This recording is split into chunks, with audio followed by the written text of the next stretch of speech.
In a stunning end to the 50-year rule of the Assad family, the Syrian government fell after a rebel offensive marched across government-held territory and entered the capital in Damascus. As a result, President Bashar Assad was overthrown and fled the country, and all jailed political detainees have been freed. Thousands gathered in the streets to celebrate freedom. President-elect Trump reacted on Truth Social, saying, "Assad is gone. He has fled his country. His protector, Russia, led by Vladimir Putin, was not interested in protecting him any longer. There was no reason for Russia to be there in the first place." Trump then turned his attention to the related war between Russia and Ukraine, saying, "Too many lives are being needlessly wasted, too many families destroyed, and if it keeps going, it can turn into something much bigger, far worse. I know Vladimir well. This is his time to act. China can help. The world is watching," end quote. A big weekend for Donald Trump in Paris. The president-elect, in his first international trip since winning the election, was among other world leaders as they celebrated the reopening of the Notre Dame Cathedral 5 years after a fire destroyed much of the world's famous landmark. Reportedly, more than 20 French security agents were on hand, along with Secret Service, to ensure Trump's safety. The former and future president also met with Ukrainian President Zelensky while in Paris, along with Britain's President Prince William, that is. Joe Biden declined an invitation to take part in the event, but the First Lady did attend, sitting 2 seats away from Donald Trump at the ceremony.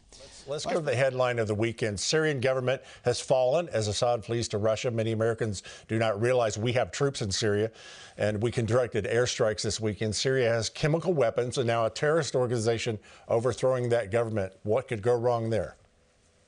Well, a lot.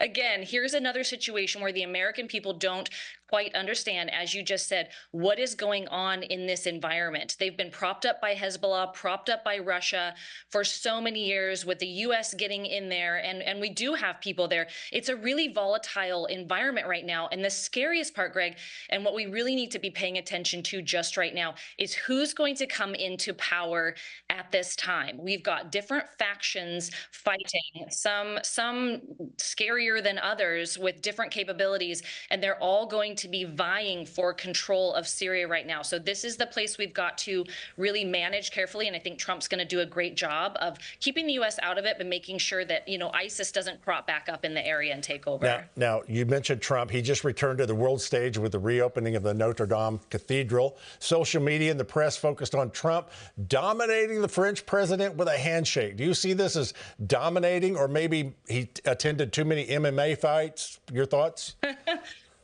I think it's great. They rolled out the literal red carpet. It looks beautiful. Notre Dame is back in all its glory, and Trump shows up with strength. He is projecting peace through strength, and everyone was so thrilled to see him. All eyes were on him this entire time, and I think that it was just a wonderful representation of bringing America's strength and power back to the international stage, so I was happy to see it. All right, you have a wonderful podcast called Politically Basic. Tell us how that started and how people can watch it. Well, you know what, Greg? A lot of people just don't understand the basics of our political system here in the United States. We have a wonderful federal constitutional republic. It's so fascinating. I love politics so much, and I love just breaking down the basics for people. So we have fascinating guests on all the time, and we talk about a lot of these issues that people don't have the opportunity to understand better. So it's a hosted and video podcast, and I do dailies on socials too. So please follow me at Politically Basic for more. Okay, I encourage people to do that. Kyle Campbell, bring you back here in just a moment. Thanks so much.